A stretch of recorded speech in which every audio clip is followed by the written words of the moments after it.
Can an ordinary wooden bridge be a more deadly weapon than thousands of swords?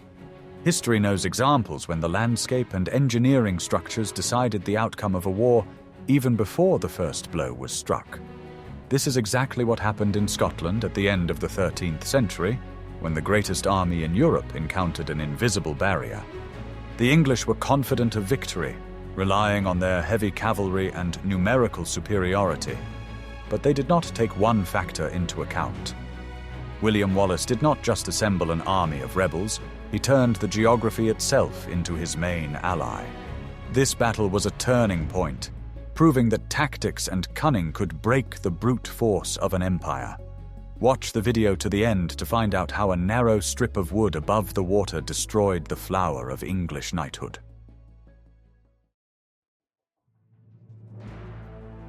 What if I told you that everything the English lords believed in turned out to be a dangerous illusion?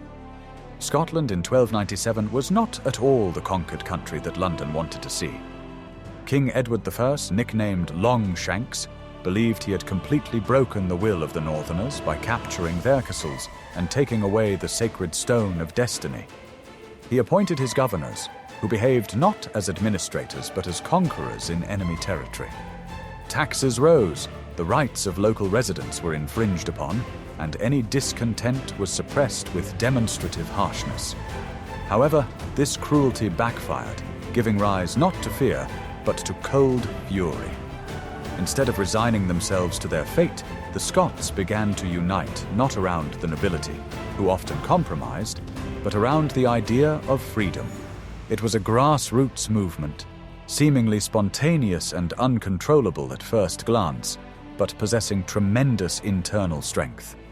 People who had lost their homes and livelihoods fled to the forests and mountains, forming resistance groups. In this atmosphere of general tension, the figure of William Wallace became the symbol that the people needed. He was not a large landowner or an influential politician, which made him one of the common people. His actions were characterized by audacity and a lack of reverence for the English military machine. The murder of the English sheriff in Lanark was the spark that ignited the already dry forest of popular anger. The uprising spread with incredible speed, capturing one region after another. English garrisons found themselves under siege, cut off from supplies and support. The roads became unsafe for tax collectors and royal envoys. The system of government built by Edward began to crumble under the blows of those he considered incapable of organized resistance. It is important to understand that this was not just a war for territory, but a war for identity. The Scots were fighting for the right to live according to their own laws and customs. Every peasant who took up a spear understood that there was no turning back. This gave the rebels a determination that was sorely lacking in the mercenary soldiers of the English crown. Meanwhile, in the north of the country, another leader, Andrew Moray, whose role is often unfairly forgotten, was active. He came from a noble family and had the military experience necessary to organize an army. Moray raised an uprising in the Highlands, demonstrating brilliant tactical skills. The combination of Wallace and Moray's forces created a unique blend of popular anger and military skill. The English command ignored the scale of the threat for a long time, considering the events to be local disturbances. They were used to dealing with feudal armies that operated according to understandable rules. The clash with a popular militia using guerrilla tactics came as an unpleasant surprise to them. This underestimation of the enemy laid the foundation for future disaster. By the end of the summer of 1297, the two armies began to converge on the town of Stirling. Stirling was the key to all of Scotland, a strategic point controlling the crossing over the River Forth. Whoever controlled the bridge at Stirling controlled the passage to the north of the country. It was here that the fate of the uprising would be decided. The rebels took up positions on the slopes of Craig Abbey, which offered a perfect view of the river and the bridge. They saw the huge English army gathering, gleaming with armor and banners. But instead of fear, a grim anticipation reigned in the Scottish ranks. They knew that the terrain was on their side. We would be very interested to hear your point of view. What do you think about the role of personality in such uprisings? Does the leader create history, or does history create the leader? Write about it in the comments, and don't forget to subscribe to our channel so you don't miss out on new analyses of historical battles. Are you ready to learn the truth about how greed can destroy the most powerful army, undermine the confidence of its leaders, and turn a fighting machine into a chaotic mob? The English army that approached Stirling was a formidable force, unmatched in the surrounding lands and accustomed to dictating terms on the battlefield. The main core of the army was heavy cavalry, knights clad in steel on mighty destriers. These warriors were like mobile fortresses, the tanks of their time, capable of crushing any line of defense with a single charge and putting the infantry to flight. This iron armada was commanded by two men who seemed to embody all the vices of the English crown's occupation policy. The first was the Earl of Surrey, John de Warenne, an experienced but aging commander who no longer had any desire to wage war.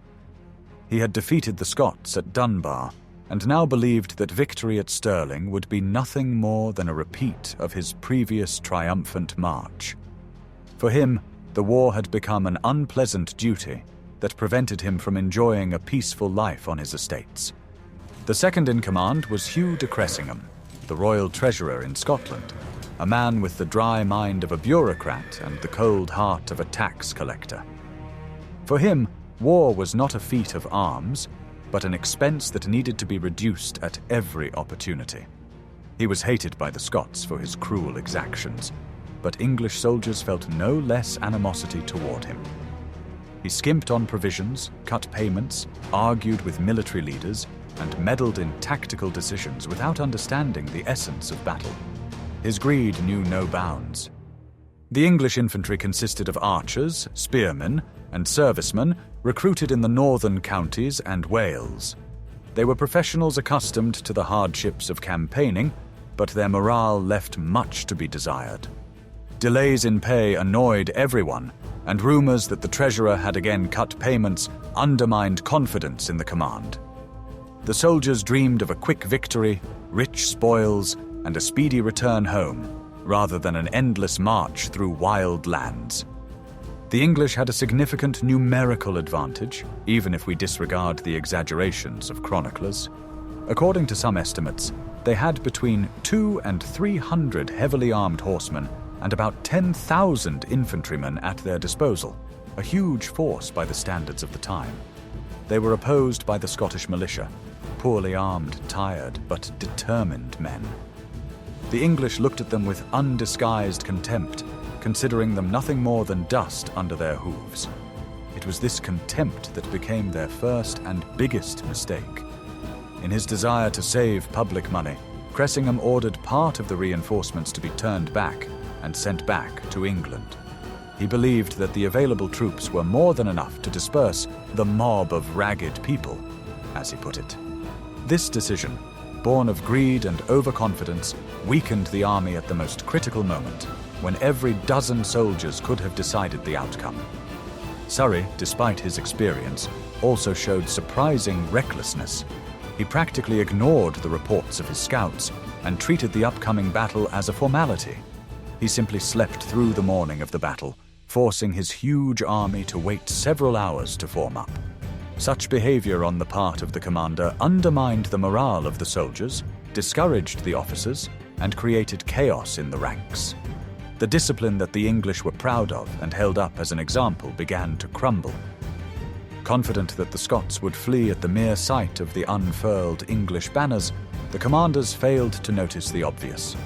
They did not understand that they were facing an enemy that had been cornered, fighting for its land, and with no way to retreat. The English approached the River Forth as a convenient place to attack, not as a potential trap. Their belief in their own superiority blinded them to the danger. The situation was further exacerbated by the lack of unified command. Surrey and Cressingham quarreled over every issue: tactical, organizational, financial. The Count's military logic clashed with the treasurer's maniacal economy. Their disagreements affected the army.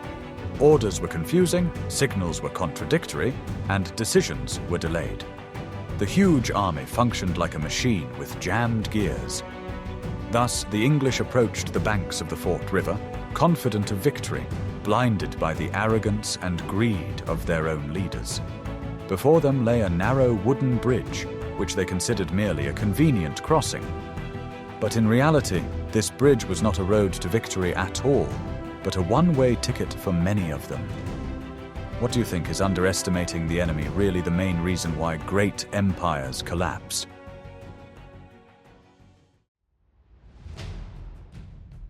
Want to know a secret that will change your perception of medieval infantry? The Scots did not have heavy cavalry capable of fighting on equal terms with English knights. They did not have expensive armor, and many warriors went into battle in ordinary clothes, but they had a secret weapon that turned a crowd of peasants into an impregnable fortress: the shield wall. It was thanks to this weapon that ordinary people were able to stand up to those who had been considered the best fighting force in Europe for centuries. The shield wall was a dense formation of spearmen, bristling with a forest of long spears. It resembled a living wall that moved slowly forward and could withstand the most furious blows. The idea was not new, dating back to the phalanxes of antiquity, but the Scots perfected it in conditions of scarce resources. The long spear, reaching 4 meters, made it possible to keep the knight at a distance, depriving him of his advantage. Several rows of spears created an insurmountable barrier, and even experienced warriors were afraid to attack such a mass of sharp points. However, the formation itself was not enough. Schiltron required training, as the strength of this formation depended on the coordination of the men. Each fighter had to understand that the life of his neighbor depended on his actions. The Scots had seen many times how the English cavalry swept away poorly organized troops. Therefore, they sought to create a formation that could not be broken through with the first strike, and that could withstand even prolonged pressure. William Wallace and Andrew Moray understood that enthusiasm alone was not enough to win. They spent weeks training their men in the Selkirk forest, hiding their training from English scouts. The main task was to teach the warriors to maintain their formation in the face of charging cavalry. For people who had never seen a knightly attack up close, this was a test of nerves. The training was intended to make them resistant to panic, so that no one would succumb to fear at the critical moment. The training was harsh, but necessary. The men learned to move in unison, change the direction of the formation, and turn as a whole without losing density. The commanders forced them to hold their spears for hours, strengthening their arms and shoulders. The most important thing was not to break ranks. If even one person faltered and ran, the enemy would rush into the breach and everyone would die. Collective responsibility became the basis for the survival of the Scottish army, and everyone understood this better than any threat. Over time, people began to sense each other. They knew how their neighbors breathed, how they caught spears, how they shifted from foot to foot, preparing for the blow. This trust became their invisible shield. It was this trust that transformed disparate militiamen into a single organism that could withstand even an organized army. The shield wall was not just a defensive formation. Wallace planned to use it actively to impose his pace on the enemy and break their battle order. This was rare for a time when infantry usually played a secondary role. Scottish commanders turned their troops into mobile hedgehogs that could slowly but surely advance and force the enemy to give up ground. This approach frightened the English because it broke the usual rules of war. Knights were used to infantry collapsing and fleeing under their blows, but when they were faced with a dense wall of spears that was also advancing, it destroyed their confidence. Gradually, the English began to understand that such opponents could only be defeated by cunning, but there was no time left to prepare. The militia's weapons were simple but effective. In addition to spears, many had axes, wooden shields, or short swords with which to finish off those who broke through the front ranks. The lack of heavy armor was compensated for by mobility. On the marshy ground near the River Forth, a light infantryman had an advantage over a heavy knight whose horses were stuck in the mud. This gave the Scots a chance to defeat a stronger enemy. The lightness of their weapons also allowed the Scots to change positions quickly. They could unexpectedly shift formation, retreat, or turn without disrupting the overall structure. This made them a very flexible force. The English were often surprised that such poor people were able to maneuver so skillfully right in the middle of battle. Wallace and Moray also paid attention to psychological preparation. They instilled in their people the idea that English knights were not immortal gods, but ordinary people who could be killed. They said that the steel of a spear could wound a king as well as a common soldier. Victories over small English detachments in previous skirmishes strengthened the Scots' belief in their own strength. People began to understand that fear of cavalry could be overcome by acting calmly and not giving in to panic. Over time, the militiamen began to feel more relaxed about their enemies.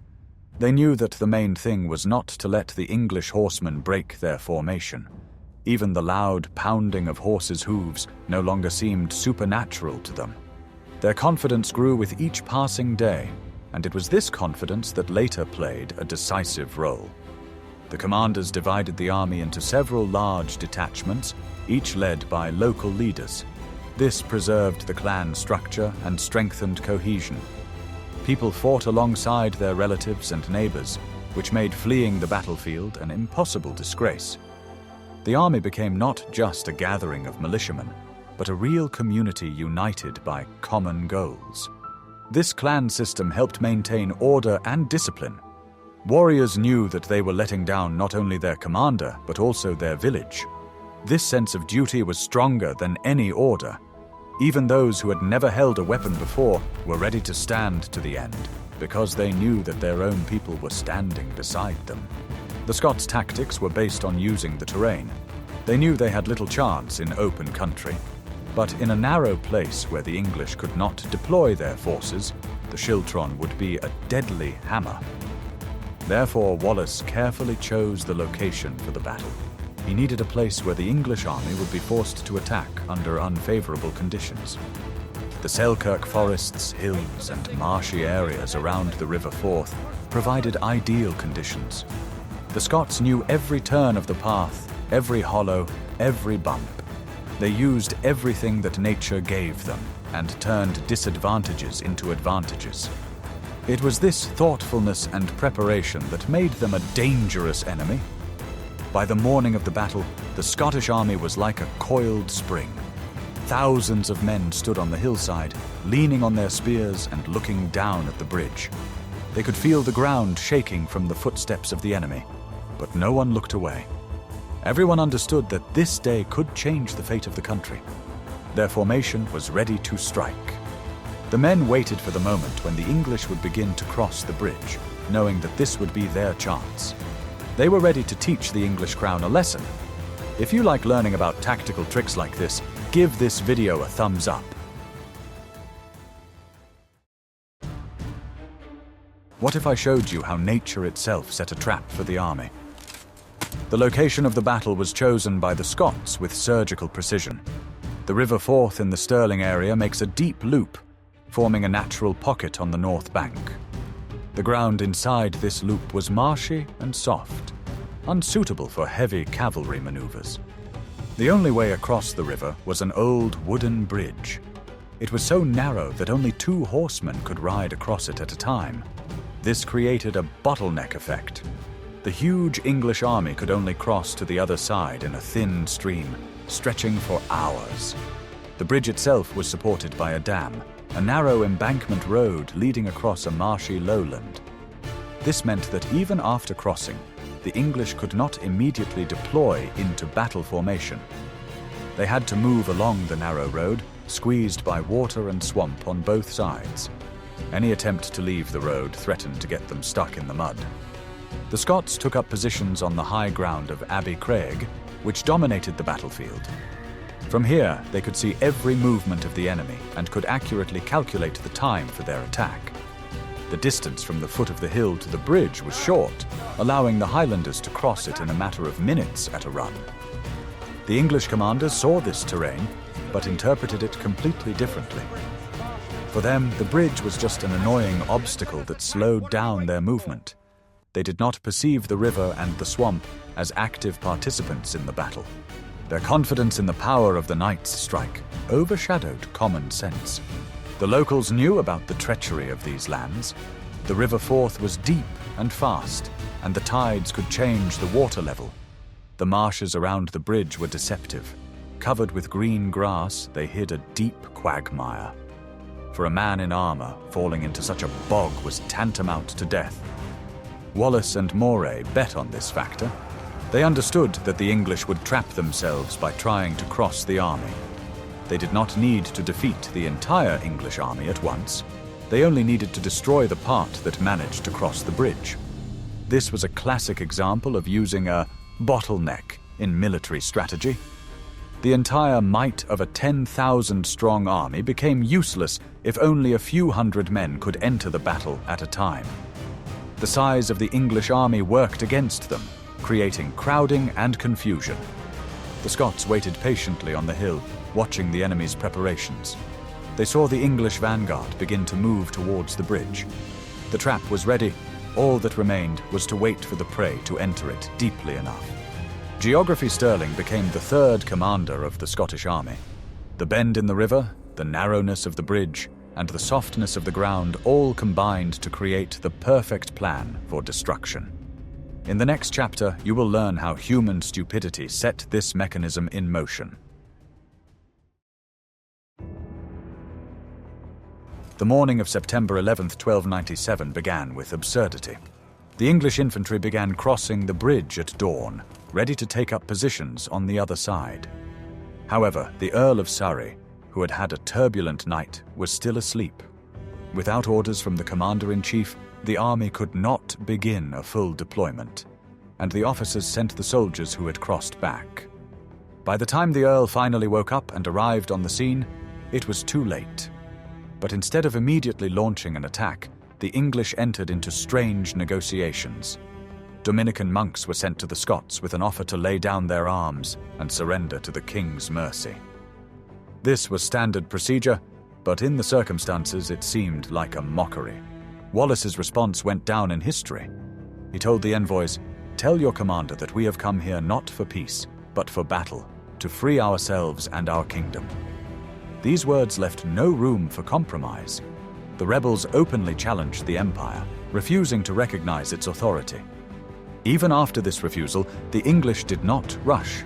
Some experienced knights suggested that Surrey make a flanking maneuver. There was a ford upstream through which part of the cavalry could be ferried across and strike the Scots in the flank. It was a sensible tactical decision that could have changed the outcome of the day. But then Treasurer Cressingham intervened. He argued that such a maneuver would take too much time and cost the Treasury extra money. He insisted on an immediate crossing of the bridge to finish the job before noon. The bureaucrats' greed outweighed military wisdom, and Surrey agreed to a frontal attack. This decision sealed the fate of the English army. The refusal to be tactically flexible in favor of economy and haste deprived them of their only chance of victory. The entire huge military machine was directed into the narrow bottleneck of the bridge on the direct orders of its own command. The crossing began. Slowly, two abreast, knights and infantrymen stepped onto the creaking planks of the bridge. The procession stretched for hundreds of meters. It looked more like a parade than a military maneuver. The Scots on the hill watched with icy calm. The English vanguard, having crossed the river, began to line up on a narrow strip of solid ground inside the river bend. They were cramped, with a catastrophic lack of room for maneuver. With each new detachment that crossed the bridge, the crowding on the north bank intensified. Surrey, who remained on the south bank, watched the crossing, confident that everything was going according to plan. He saw no threat in his army being divided by the river. He believed that as soon as enough forces gathered on the other side, they would easily sweep the Scots off the hill. The clock was ticking in favor of the Scots. About 2,000 English soldiers had managed to cross when Wallace and Moray's patience reached its limit. The moment they had been waiting for had arrived. The trap was ready to snap shut.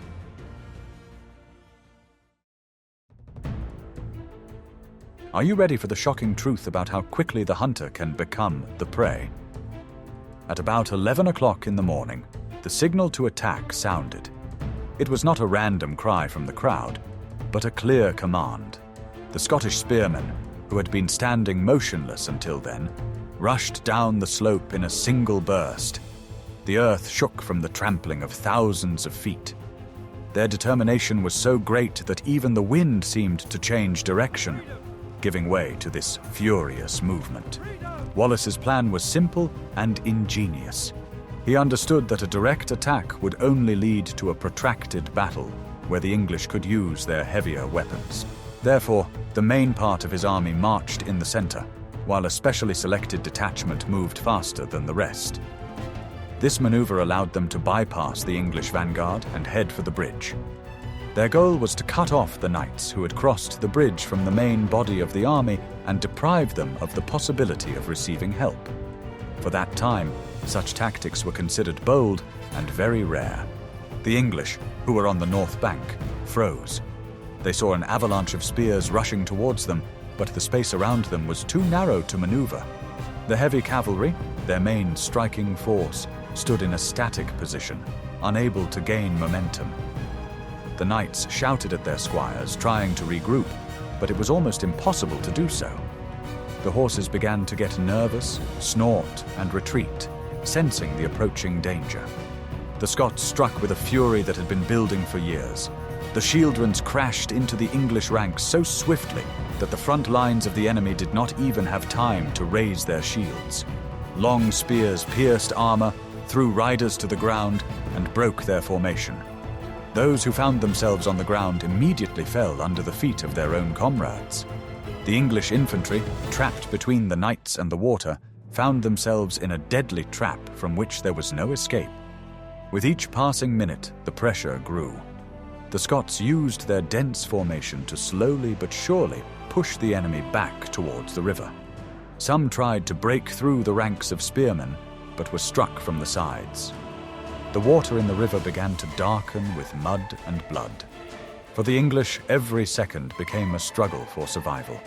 They knew that if they lost another couple of steps, they would fall into the water under the pressure. The key moment came when the Scots captured the northern end of the bridge. The path to retreat was completely cut off. Those Englishmen who were still on the bridge found themselves between a rock and a hard place. They could neither move forward nor turn back because of the pressure of the soldiers behind them. A stampede began, in which people died without even encountering the enemy. The crossing itself turned into a deadly trap. On the south bank, the Earl of Surrey watched the events unfold with horror. He saw his best knights perish without even having a chance to strike a full blow. But despite his experience in previous campaigns, there was nothing he could do. Sending reinforcements would only increase the crush and the number of casualties. His army was divided, and one half was destroying the other, reducing the command's plans to ashes. Panic paralyzed the English officers. They gave orders that no one could hear over the noise of battle. Some tried to organize a defense, but the space around the bridge was too narrow. People stumbled over the bodies of their comrades, fell and lost their weapons. No one could predict where the next step would lead, because chaos reigned all around. Every second made the situation worse for the English. The battle turned into a slaughter. The English archers could not shoot, afraid of hitting their own men in such close quarters. Their main trump card proved useless just when it was needed most. Knights knocked from their horses could not get up in their heavy armor on the sticky, waterlogged ground. The advantage in weaponry disappeared, giving way to brute force, determination, and superiority at a specific point. The Scots were able to strike their enemy as never before. The situation worsened with every passing moment. The English gradually lost their organization and turned into a dense mass of people trying to survive at any cost. Some tried to swim across the river, but the current was too strong. Others threw down their weapons and looked for a way to escape. But the Scots moved forward methodically, not allowing anyone to get away. Their ring closed in as mercilessly as a whirlpool. The Scots acted methodically, tightening their encirclement. They pushed the English further and further into the bend of the river, where they had almost no space left.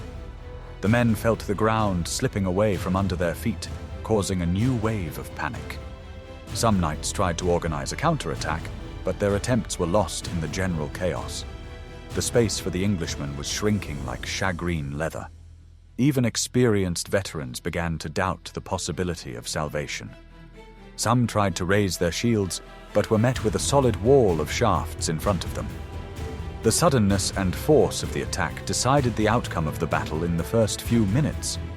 The tactical error of the English command was fatal and irreversible. How do you think a soldier feels when he realizes that there is no way back? The situation on the north bank descended into chaos. The cut-off English vanguard found itself trapped in a bend in the river. About 5,000 men, according to various estimates, were squeezed into a small patch of land that was quickly turning into a bloody swamp. Organized resistance broke down into dozens of small skirmishes. The Scottish spearmen worked as a single mechanism. They gave the English no respite, constantly striking them with their spears from behind a wall of shields. The English knights, deprived of the momentum of their attack, were helpless. The long Scottish pikes kept them at a distance beyond the reach of their swords. Horsemen were pulled from their saddles with hooks and finished off on the ground. The crowd was so dense that people were crushing each other. The English, trying to retreat from the wall of spears, backed away toward the river. The rear ranks, unable to see what was happening, pushed against the water. Many, succumbing to panic, tried to swim across the fort in full armor. It was a deadly decision. Heavy chainmail and armor dragged them to the bottom. The fort river was deep and murky at that point. Hundreds of soldiers drowned without ever entering the battle. The water turned dark, but the current quickly carried the bodies downstream to the sea. Amid the chaos, the figure of Hugh de Cressingham stood out. The obese treasurer, who had insisted on this suicidal attack, found himself among those surrounded. According to legend, he tried to organize a defense but was knocked off his horse. His death was as cruel as his reign. The Scots took no prisoners. Years of humiliation and cruelty at the hands of the occupiers had resulted in mercilessness. The knightly code of honor did not apply here. It was a people's war of annihilation, and there was no mercy for anyone, not even the noble lords for whom a ransom could be obtained. On the south bank, the rest of the English army stood completely helpless. The soldiers heard the cries of their comrades and saw them being killed, but the bridge was blocked by a mountain of bodies and debris. Surrey tried to order the archers to shoot, but the risk of hitting his own men was too great. Some English knights showed remarkable bravery. Sir Marmaduke Tweng, finding himself trapped, managed to fight his way back to the bridge. At incredible risk, he broke through the Scottish ranks and jumped across the bridge littered with bodies, becoming one of the few who escaped from this meat grinder. His feat only emphasized the scale of the disaster. If one determined knight could escape, then with competent command, the defeat could have been avoided. But there was no command. There was only panic and the methodical destruction of the vanguard. By noon, it was all over. Not a single combat-ready English soldier remained on the northern bank. The battlefield was littered with bodies and discarded weapons. The Scots won a complete and unconditional victory, destroying the elite of the English army with minimal losses to themselves.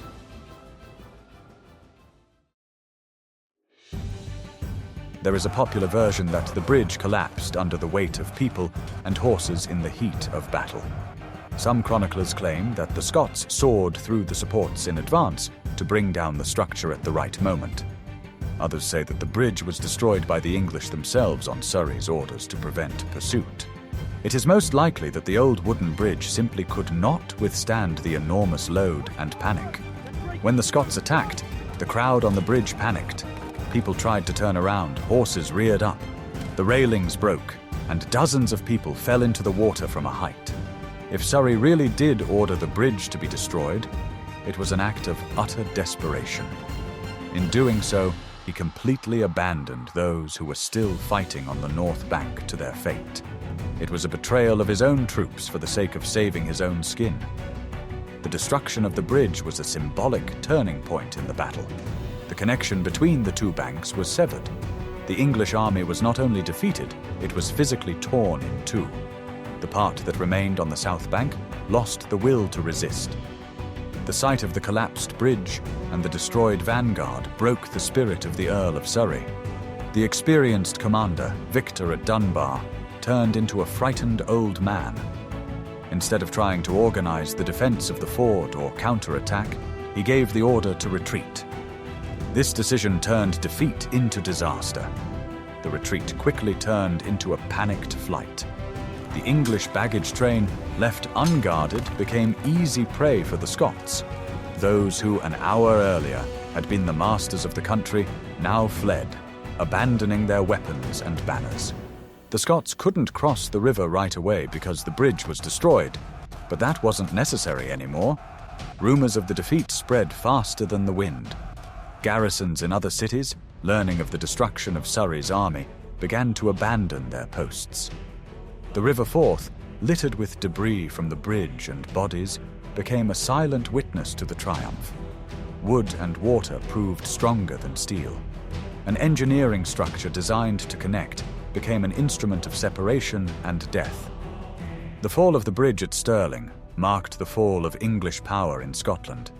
It was the moment when a physical barrier became a historical watershed. The old order collapsed along with the wooden beams into the cold water.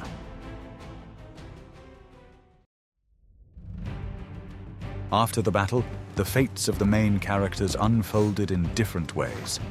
The Earl of Surrey fled to Berwick, riding hundreds of miles without stopping. His reputation was destroyed, and each day of travel only intensified his sense of shame.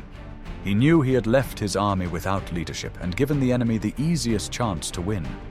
He lost his treasury, the king's trust, and the respect of those who had once called him an experienced commander.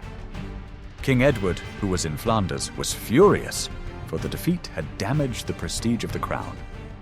Hugh de Cressingham paid the highest price.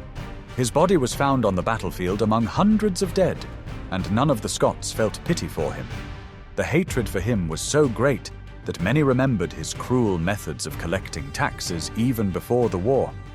According to legend, his skin was stripped from his corpse, turning his death into a symbol of revenge. It was allegedly used to make sword belts to emphasize the end of English tax oppression. This grim legend reflects the depth of pain and bitterness accumulated by the Scots over many years. For the Scottish leaders, victory also came at a price. Andrew Moray, whose tactical genius was instrumental in winning the battle, was seriously wounded and never recovered. He was taken north in the hope of saving him, but his condition gradually deteriorated. Historians still argue about the exact date of his death, but it came shortly after the battle. His contribution is often overshadowed by Wallace, although many modern researchers believe that Moray was the mastermind behind the operation. Without him, the victory at the bridge could have turned into defeat. William Wallace became the sole leader of the resistance. His triumph was absolute, and the people welcomed him as the savior of the country. From the leader of a band of robbers, he became a national hero whose name was known in every village. He was given the title of Defender of Scotland, and the nobility, who had previously looked down on him, were forced to recognize his authority. Even those who had doubted his origins now saw him as a strong and decisive leader. His word became law for the militia. Wallace used this success to invade northern England. Now English villages were burning, mirroring what Scotland had endured for years. The Scots returned home with rich spoils, compensating for what had been taken from them. It was an act of revenge and a show of force, intended to demonstrate that the Scots were capable of more than just defense. Word spread everywhere that the resistance had become an offensive. For the first time in a long time, Scotland felt confident. However, the victory at Stirling created a dangerous illusion. Wallace believed that infantry could always defeat cavalry under any conditions. His confidence grew stronger and stronger, for the victory was so resounding that it overshadowed caution. But he underestimated the English ability to learn from their mistakes. It was this belief that would lead to his defeat at the Battle of Falkirk a year later. Edward III would learn from Surrey's mistakes and use Welsh archers to break the immobile shield walls. But in September 1297, Wallace was at the height of his glory. He proved that the English war machine could be stopped with intelligence and discipline. The Scots regained their sense of dignity, lost after many defeats. His name became a symbol that survived the centuries and was reflected in legends, songs, and chronicles. People saw him as the ideal folk hero who challenged a vast empire. For many, he became the embodiment of hope. Surrey, on the other hand, ended his days in relative obscurity. His attempts to justify himself were fruitless because he was associated with the disgrace of Stirling. He was forever remembered as a man who failed to accomplish his task despite his experience and resources. History is cruel to losers, and Surrey was proof of that. What makes it especially painful is that his arrogance cost thousands of lives. His example became a lesson for future commanders about the price of hubris. The battle changed the balance of power not only on the map, but also in people's minds. It showed that even the most powerful lords were vulnerable in the face of popular anger and clever tactics. Ordinary people realized that they could fight back against those who had considered themselves invincible for centuries. The authority of the English army was seriously undermined, and this stunned many European observers. The myth of English invincibility was dispelled like smoke over the battlefield. Scotland felt that it could go further.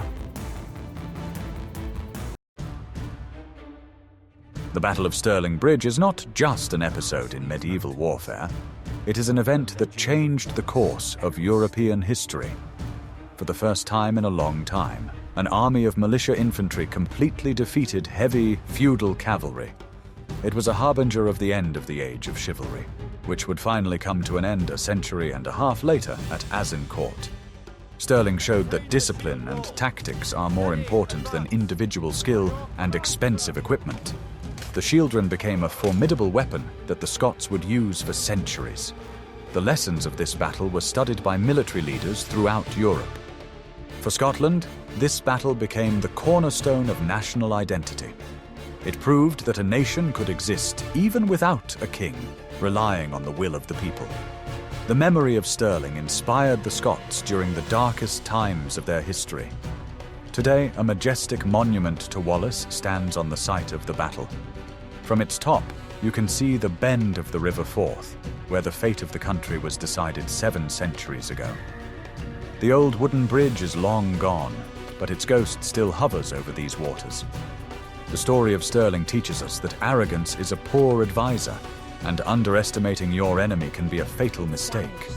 It reminds us that even in a hopeless situation, intelligence and wit can defeat brute force. It is the eternal story of David and Goliath, brought to life. We often forget that history is made not only in royal palaces, but also on the muddy banks of rivers, on narrow bridges, and in the hearts of ordinary people. William Wallace and his army reminded the whole world of this. The victory at Stirling was not final, and the war for independence continued for many years. But it was this day that gave the Scots hope that victory was possible, and hope is the most powerful weapon of all. The Bridge of Stirling remains in memory as a symbol of the triumph of will over inevitability. The wooden planks have rotted away, but the legend remains as solid as stone. And as long as people remember this story, the spirit of freedom will live on.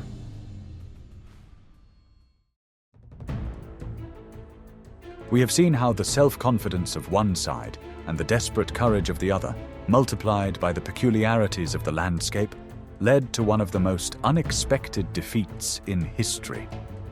The Battle of Stirling Bridge is a lesson in strategy, psychology, and the price of freedom. What other historical battles do you know of where the weak defeated the strong through cunning? Share your examples in the comments, and maybe your idea will become the topic of our next video. Thank you for being with us, subscribe to the channel, and see you in history.